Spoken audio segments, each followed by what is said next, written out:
77 people lost their lives in the last 24 hours.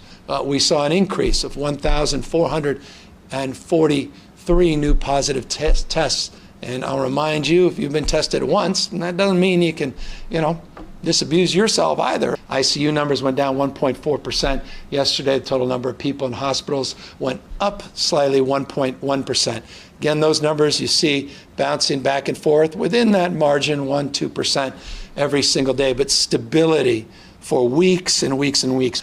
Today, we're announcing additional modifications statewide that include offices. If you cannot telework, we will allow for office modification and office openings on a statewide basis. We are also on a statewide basis making it clear that malls, not just traditional enclosed malls, but strip malls and those outlet malls can be opened for pickup, including the restaurant industry, and guidelines for reopening in-room dining, so to speak, or dine-in.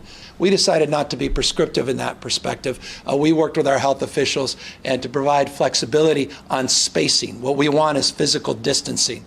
In addition to other services like car washes, pet grooming, making some clarifications, though there's been some of this happening already on dog walking.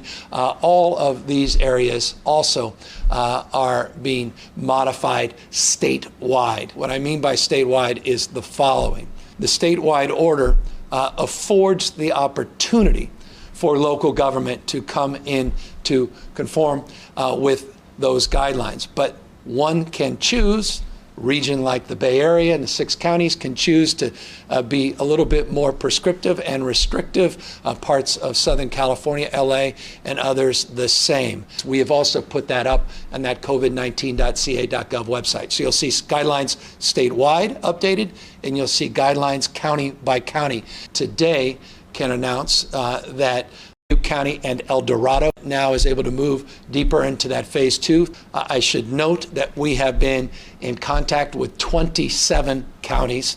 I have confidence that just this afternoon there will be 2 additional counties that should self-attest.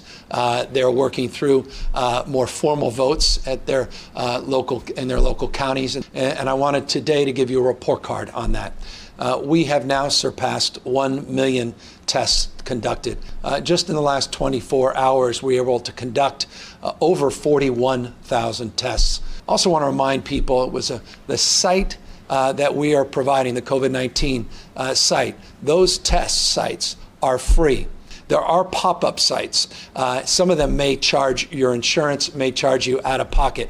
Before you're charged out of pocket, I would just encourage you to go to the COVID-19 site to take a look at the availability of the sites that we have up. In order to also advance our testing capacity, we put out an executive order a little bit ago that directed a couple of departments, Department of Consumer Affairs and our board of pharmacies, just today finished up their work and have provided guidelines to expand the points of contact for testing into pharmacies throughout the state of California. Now let me make this crystal clear. They now have pharmacies the ability to do tests. That doesn't mean every one of them is going to start testing today or even determine that it's in their interest to test at all.